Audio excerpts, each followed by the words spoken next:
safe to say that the Chinese government has been trying to deflect as much responsibility as possible when it comes to these issues.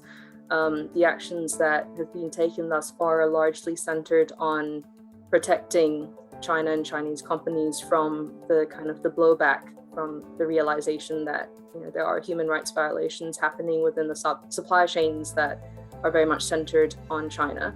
And so, with the Uyghur forced labor issue, of course, one of the things that you saw in kind of as an immediate reaction to that was the galvanizing of Chinese media and personalities and celebrities to support the kind of boycotting the boycott that was being proposed at the time, right? Of involving major apparel brands like H&M and so forth. So in that regard, I think China has not really made too many strides in that regard. And I think you have to amend or revise your engagement strategy depending on the country and the government and the companies you're engaging with.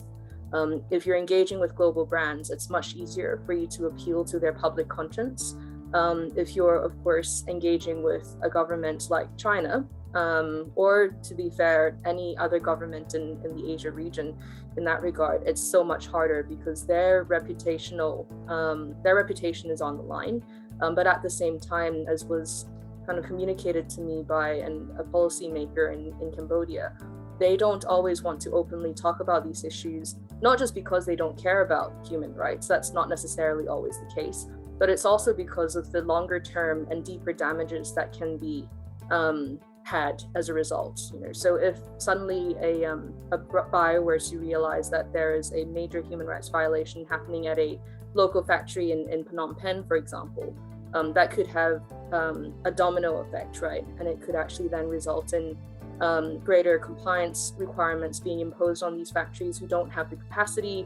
It could then mean that many of these factories have to close their doors and workers lose jobs and so on and so forth. So they're very much also concerned about those flow-on effects, financially speaking as well.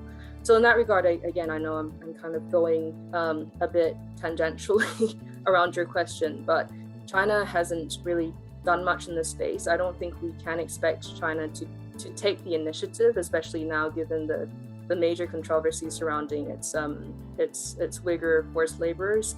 And so what we really do need is perhaps an incremental, constructive kind of engagement model that can gradually facilitate discussions around supply chain management, but also linking it to sustainability and social welfare issues.